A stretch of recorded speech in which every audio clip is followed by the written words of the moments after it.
Okay, next let's continue with the sleep disorder. So last video में हमने किया था what is the difference between the rest and sleep and stages of sleep, physiology of sleep and factor affecting sleep pattern. So next, sleep disorder. Sleep disorder are mainly classified into three categories: dyssomnia, parasomnia, disorder due to other medical condition. सबसे पहले हम start करेंगे dyssomnia. The sleep itself is pretty normal but the client sleeps too little, too much और at the wrong time. So the problem is with the amount, quantity और with its timing and sometime with the quality of sleep. So कहते dyssomnia है क्या चीज़, कहते इसमें क्या है, जो sleep itself is pretty normal होती है पर्सन के लिए. सो क्लाइंट कहते हैं इसमें क्या करता है, कभी तो टू लिटल नींद लेता है, टू मच, और अगर नींद आ भी रही है तो रॉन्ग टाइम में आएगी. सो जैसे कईयों को क्या होता है, दिन में ज़्यादा नींद आती है, जब वो अपना ज़्यादा टाइम 3-4 घंटे जो नींद है वो दिन में स्पेंड करते हैं, तो उसके पीछे भी एक कारण होता है, जो हमारी बॉडी में लॉस होता है उसकी वजह से पर्सन को दिन में ज़्यादा नींद आती है. सो क्या है कि डिसनोमिया के आगे जो है वो common dyssomnia are insomnia, hypersomnia, narcolepsy, sleep apnea, insufficient sleep and sleep deprivation. सबसे पहले हम करेंगे what is insomnia. Insomnia disorder है स्लीप का. Insomnia is describe as the inability to fall asleep और main A sleep.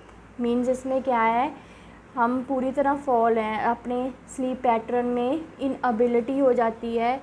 So person with insomnia waker not feeling rested. कहते इसमें क्या है, अगर पर्सन जो है वो वेकअप भी हो जाता है लेकिन क्या करता है, अवेकन नॉट फीलिंग रेस्टेड, फिर भी उसको जो है रेस्ट वो ऐसे नहीं करेगा, फील नहीं करेगा रेस्ट के लिए. So insomnia is the most common sleep complaint, acute and chronic insomnia. There are two types of insomnia. First हम करेंगे acute insomnia, last 1 to several night and is often caused by personal stressor or worry. So if the insomnia persists for longer than a month, it is considered in chronic insomnia. So insomnia can result from physical discomfort and more often from mental tension or anxiety. So people who are habituated to drugs or who take large amount of alcohol are at high risk for insomnia. So simply insomnia क्या है, हमारे जो sleepy feel pattern को disturb करता है. जो patient है उसको जो है नींद जो है बहुत कम आती है, ठीक है. सो कहते हैं एक्यूट इंसोमिया. अगर काफ़ी दिनों से जो पेशेंट के जो कॉज चल रहे हैं कि वो स्ट्रेसर और किसी दुख की वजह से अपना जो स्लीप पैटर्न है वो प्रॉपर जो नहीं ले रहा, तो कहते हैं वो थोड़ी देर बाद इंसोमिया जो है वो क्रोनिक इंसोमिया में कंसिडर्ड हो जाएगा. सो इसके साथ कहते क्या है, फिजिकल डिस्कम्फर्ट तो होती है, देन मेंटल टेंशन और एंजाइटी भी बनी रहती है पेशेंट को. So people who are habituated to drugs और who are clear large amount of alcohol are at high risk for insomnia.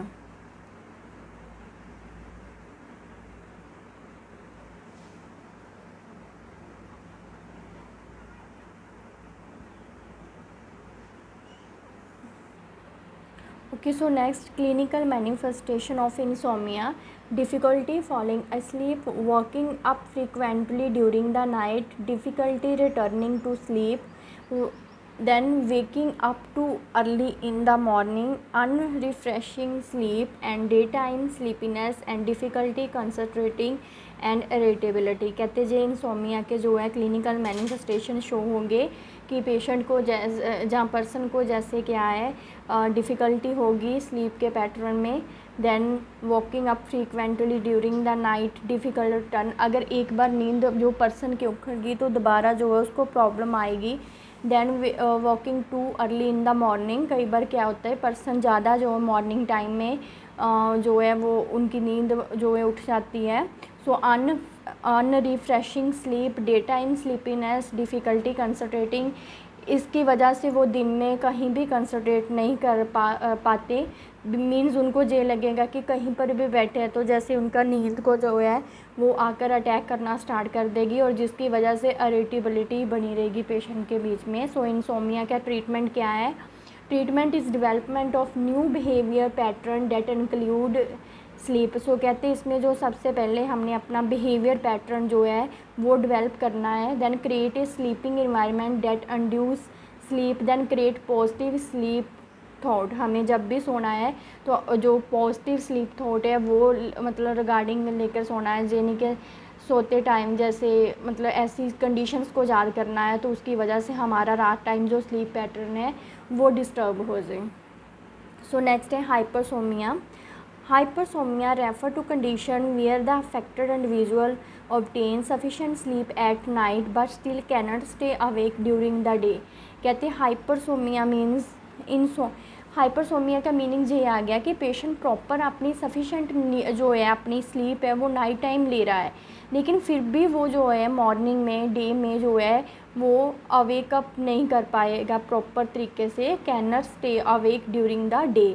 So hypersomnia can be caused, कैसे इसके पास जो है कि हाँ अगर हम प्रॉपर नींद जो है रात को भी हमारी नींद पूरी हो रही है लेकिन दिन में भी ऐसा हमारी बॉडी कह रही है कि हमें फिर से नींद आ रही है, सारा सारा दिन हम सोते रहे, तो इसके पीछे भी जो है हमारी बॉडी डिस्टर्बेंस होती है। हमारी बॉडी में बहुत सी जो चीज़ें वो कम और इंक्रीज़ होना स्टार्ट हो जाती है, जिसकी वजह से ये हाइपरसोमिया जो कंडीशन है डिसऑर्डर है नींद का वो डेवलप होता है। So hypersomnia can be caused by medical condition, for example central nervous system damage. कहते सबसे पहले इसकी वजह है नींद का कम होना या ज़्यादा होना हमारे ब्रेन पर अफेक्ट करता है, सेंट्रल नर्वस सिस्टम पर, जहाँ पर हमारा हाइपोथैलेमस है।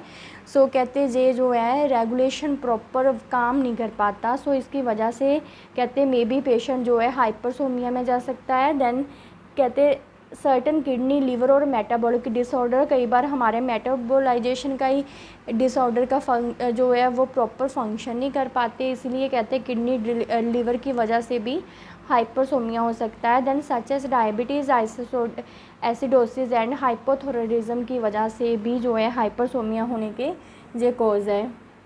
Then treatment of hypersomnia include treating the underlying disease conditions. So next, narcolepsy is a disorder of excessive daytime sleepiness caused by the lack of the chemical hypocertin in the area of the central nervous system that regulates sleep। so नैर्कोलेप्सी कहते क्या है? नैर्कोलेप्सी एक disorder है जिसमें क्या है मतलब एक ये डिज़ीज़ है कि हमें क्या है एक्सेसिव डे टाइम स्लीपीनेस की नींद जो है वो डे के टाइम जो है वो ज़्यादा नींद आती है पर्सन को। तो कहते हैं जिनको डे टाइम जो ज़्यादा नींद आती है तो उसके पीछे क्या कॉज है कि हमारे जो बॉडी में केमिकल होते हैं हाइपोसर्टन जो नर्वस सिस्टम में एरिया में प्रेजेंट होते हैं, सो कहते हैं वो लैक होना स्टार्ट हो जाते हैं, कम होना स्टार्ट हो जाते हैं, जिसकी वजह से जो है पर्सन को डे टाइम ज़्यादा नींद आती है। So client with narcolepsy have sleep attack और excessive day time sleepiness and their sleep at night usually begin with sleep onset REM period. So dreaming sleep occur within the first 15 minute of falling sleep. कहते इसमें ऐसे sleep के attack आते हैं day time की patient को proper जो REM जैसे पीछे हमने एक स्टेज की थी रैपिड आई मूवमेंट की कि पेशेंट को वो ऐसी स्टेज है कि जहाँ पर पेशेंट जो है अपनी बिल्कुल प्रॉपर नींद के पैटर्न में होता है कि उसको जैसे ड्रीम्स आने स्टार्ट हो जाते हैं, उसको एनवायरनमेंट के सराउंडिंग के बारे में कुछ नहीं पता होता। तो इसमें भी यही है कि ऐसे अटैक दिन में आते हैं, यानी कि जो रात को होना चाहिए, लेकिन एक पर्सन को नॉर्मली जो दिन में ऐसे अटैक आ रहे हैं कि वो दिन में ऐसे सोना चाहता है कि उसको पता ना चले और दिन में उसको सपने आ रहे हैं ना कि इधर उधर के। तो कहते हैं ये मतलब एक एक्सेसिव अटैक है और एक डिसऑर्डर है हमारे जो है स्लीप का, कि ऐसा मतलब माइनर डिसऑर्डर हम कह सकते हैं इसको। So people sleeps several time a day even when they are conversing with people or while driving। कहते हैं इस तरीके से जो एक पर्सन को, जो लोग हैं ऐसे, उनको सेवरल टाइम मीन्स किसी भी टाइम जो है, लाइक वो एक टाइम सो गए तो उनमें अगर जहाँ भी वो मतलब बैठेंगे लेटेंगे उनको फिर वो नींद का अटैक आ सकता है। सो कहते हैं अगर वो जैसे कहीं जर्नी पर लाइक ड्राइविंग कर रहे हैं, जहाँ जैसे बस में सफ़र कर रहे हैं, तो उन पर्सन को वहाँ पर भी नींद आ सकती है। जैसे गाड़ी में जा रहे हैं तो उनकी वजह से जो है पर्सन को नींद आ सकती है। तो इसके पीछे एक ही कारण है कि पर्सन का जो ब्रेन के जो है वहाँ पर प्रॉब्लम है, जिसकी वजह से हाइपोसर्टन लेवल जो है वो लैक हो जाता है और जो है पर्सन को दिन में ज़्यादा नींद आनी स्टार्ट हो जाती है। सो इसमें central nervous system stimulate and anti depression are the drugs use to treat narcolepsy. कहते हैं इसके लिए हम पर्सन को जो है नॉर्मल दवाई दे सकते हैं, क्योंकि ये एक डिसऑर्डर है। तो इसके लिए हम एंटी डिप्रेशन जो ड्रग्स है वो पेशेंट को दे सकते हैं अगर सीवियर प्रॉब्लम आ रही है कि पेशेंट को दिन में ज़्यादा नींद आती है, एक पर्सन को दिन में ज़्यादा नींद आ रही है तो। सो नेक्स्ट है sleep apnea. Sleep apnea is characterized by frequent short breathing pause during sleep. So apnea का आपको पता ही है कि जब शॉर्ट ब्रीथिंग पैटर्न जब शॉर्ट होना स्टार्ट हो जाता है, सो स्लीप एपनिया क्या आ गया, it is characterized by frequent short breathing pauses during sleep. कहते हैं एक पोज हो जाता है, ब्रीथिंग पोज आना स्टार्ट हो जाता है जब वो क्या है स्लीप के टाइम में। तो although all individual have occasional period of apnea during sleep, more than 5 apnea episode longer than 10 second in hours। कहते मोर देन 5 जो एपनिया के एपिसोड है वो 10 सेकंड जो है के लिए जो है वो 1 आवर में आ सकता है एपनिक एपिसोड। देखो 1 आवर में क्या है कि 5 जो एपिसोड है वो 10 सेकंड के लिए आएंगे पेशेंट को, जिसमें पेशेंट को ऐसा, जो पर्सन को ऐसा फील होएगा कि मेरे ब्रीथिंग जो है वो शॉर्ट स्टार्ट हो गई है, मेरे को कोई ब्रीथिंग की प्रॉब्लम्स होते सोते आ रही है, तो वो चीज़ है। तो क्या है, एक जो हमारे पास 1 आवर है उसमें 5 टाइम 10 सेकंड के लिए पर्सन को फील होएगा कि मेरे को एपनिया के जो अटैक है वो आ रहे हैं। So it is consider abnormal and should be evaluate by a sleep medication specialist. तो कहते हैं एक हम इसको अबनॉर्मल ही कंसिडर करते हैं और हमें एवेलुएट कराने के लिए हमें एक मेडिसिन स्पेशलिस्ट के पास जाकर इसका ट्रीटमेंट करवाना चाहिए। Then sleep apnea is most frequently diagnosed in men and post-menopausal women. It may be occur during childhood। तो कहते हैं जो मोस्टली जो है मैन एंड जो पोस्ट मिनोपोजल वोमेन होती हैं, कहते हैं उनमें जो मोस्टली जो है स्लीप एपनिया के अटैक आने की वजह हो सकती है। सो 3 types of apnoea, obstructive apnea, central apnea and mixed apnoea.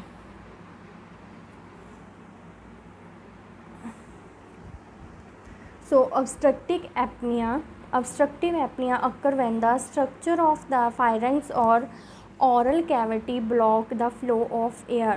So कहते हैं obstructive apnea क्या है कि जब हमारे जो है स्ट्रक्चर है pharynx और oral cavity की वो ब्लॉक होनी स्टार्ट हो जाती है और उसमें जो है एयर का फ्लो है वो मेंटेन नहीं होता, वो obstructed हो जाता है वो स्ट्रक्चर में।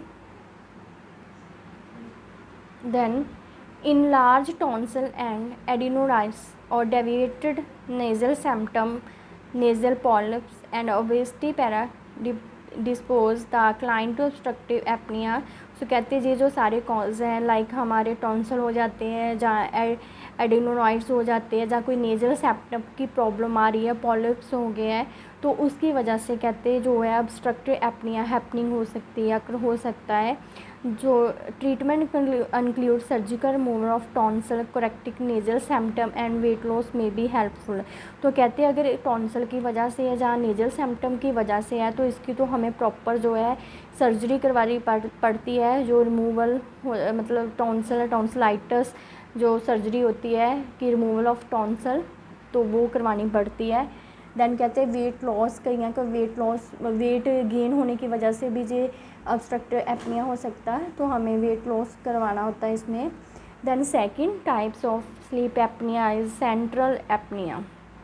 सो due to defect in the respiratory centre of the brain. So कहते हैं जब हमारा डिफेक्ट हो जाता है और रेस्पिरेटरी सेंटर ब्रेन जो आपको पता ही है कि हमारा रेस्पिरेटरी सेंटर जो ब्रेन हाइपोथैलेमस जैसे कवर करता है। तो client who have brain step injury and Homer have central sleep apnoea. कहते हैं किसी ब्रेन स्टेप इंजरी की वजह से जो है वो सेंट्रल एपनिया जो है हो सकता है। Then mixed apnea is combination of obstructive and central apnea. कहते हैं इसमें दोनों का जो कॉम्बो मिलेगा कि मे बी ऑब्स्ट्रक्टिव भी हो सकता है और सेंट्रल एपनिया की वजह से भी स्लीप एपनिया हो सकता है। तो सबसे पहले अब आपको कंक्लूज़न ये मिल गया कि स्लीप एपनिया है क्या चीज़, कि नाइट टाइम जब पर्सन को, एक आम पर्सन को भी जैसे लगता है कि हाँ मेरा साह रुक रहा है, जब मेरे को शॉर्ट ब्रीथिंग की प्रॉब्लम आ रही है, तो कहते हैं उसको हम स्लीप एपनिया कहते हैं। तो ये जो है इसके 3 टाइप्स थी। सबसे पहले हमने पीछे किया obstructive apnea, central apnea and mixed apnea. So next है इनसफिशिएंट स्लीप और स्लीप डेप्रीवेशन क्या है। A prolonged disturbance in the quality and quantity of sleep can lead to syndrome called as a sleep deprivation. कहते हैं long time अगर हमारे जो है डिस्टर्बेंस हो रही है हमारी क्वालिटी और क्वांटिटी स्लीप में तो कहते हैं एक हम इसको सिंड्रोम में इन्वॉल्व कर देते हैं जिसको स्लीप डेप्रीवेशन कहते हैं। तो it is not a sleep disorder but result of prolong sleep disturbance. कहते हैं इसको हम कोई प्रॉपर डिसऑर्डर स्लीप का जो मेंशन नहीं करते, बट एक स्लीप डिस्टर्बेंस है जो प्रलॉन्ग टाइम से हो रही है उसको हम रिजल्ट में काउंट करेंगे। So it produce various physiological and behaviour symptom based on the severity of deprivation. So सबसे पहले इंडिविजुअल में develop attention and concentration deficient, reduce vigilance, distractibility, reduce motivation, fatigue, diplopia and dry mouth।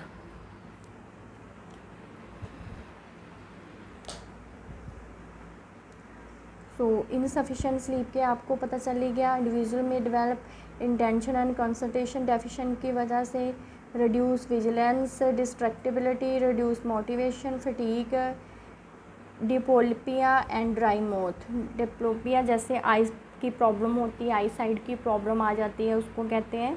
और dry mouth की वजह से जो है sleep deprivation हो सकती है। फटीग की वजह से, कोई भी डिस्ट्रैक्टिबिलिटी की वजह से हो सकती है। Then next parasomnia, something abnormal occur during sleep itself और during the time when the client is falling asleep और walking up. So quality, quantity and timing of the sleep are essentially normal. So कहते हैं parasomnia क्या चीज़ है, occur during sleep itself और during the time when the client is falling asleep और waking up. है तो ये भी एक अब नॉर्मली है जिसमें क्लाइंट जो है वो ए स्लीप हो जाता है, उसकी स्लीप पैटर्न फॉल हो जाता है जब वो जल्दी जो है वॉकअप हो जाता है। सो कहते हैं मोस्ट कॉमन डिसऑर्डर इसके पैरासोमिया के क्या है, bruxism, enuresis, periodic limb movement disorder, sleep talking, sleep walking. सबसे पहले हम करेंगे bruxism, usually occurring during stage 2 NREM, non rapid eye movement sleep characterised by clenching and gritting of the teeth. So the clenching and gritting of the teeth can eventually erode dental crown, cause teeth to come loose and lead to deterioration of the temporal mandibular joints called TMJ syndrome. सो ब्रूजियम क्या है, कहते हैं ये stage 2 में होता है, non rapid stage 2 में होगा, जिसकी वह कैरेक्टराइज क्या है, क्लेंचिंग हो जाएगी और टीथ की जो है ग्रीडिंग होनी स्टार्ट हो जाएगी।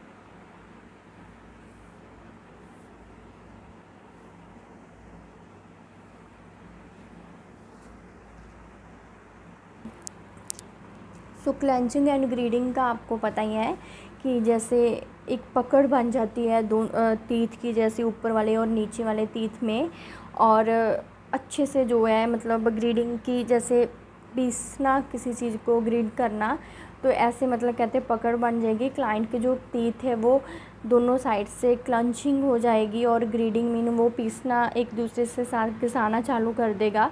सो कहते हैं ये जो चीज़ है एक जो है ब्रुक्सिज्म मीन पैरासोनिया का एक डिसऑर्डर है, स्टेज 2 में डेवलप होती है। तो कहते हैं अगर हम नॉर्मली इसको मेडिकल सर्जिकल में इन्वॉल्व करें तो हम TMZ जॉइंट्स इसको सिंड्रोम कहते हैं। तो नेक्स्ट है हमारे पास enuresis, bed wetting during sleep occurring in children over 3 year old. Enuresis का मीनिंग होता है कि जब जो छोटे बच्चे होते हैं 3 ईयर एज के, तो वो जो यूरिन है वो बेड पर ही पास कर देते हैं रात टाइम, उनको पता नहीं चलता हमें यूरिन आया हुआ है, तो वो पास कर देंगे बेड के ऊपर। जो मोस्टली 3 to 5 ईयर के ओल्ड वाले जो एज वाले चिल्ड्रन होते हैं उनमें जो कंडीशंस डेवलप होती है। So more males than female are affected, more males than female are affected. It often occur 1 to 2 hour after following asleep. कहते हैं जब पर्सन जो है प्रॉपर ए स्लीप पैटर्न में होता है तो 1 या 2 घंटे के बाद जो है अकरिंग हो जाता है sleep pattern. So next, periodic limb movement disorder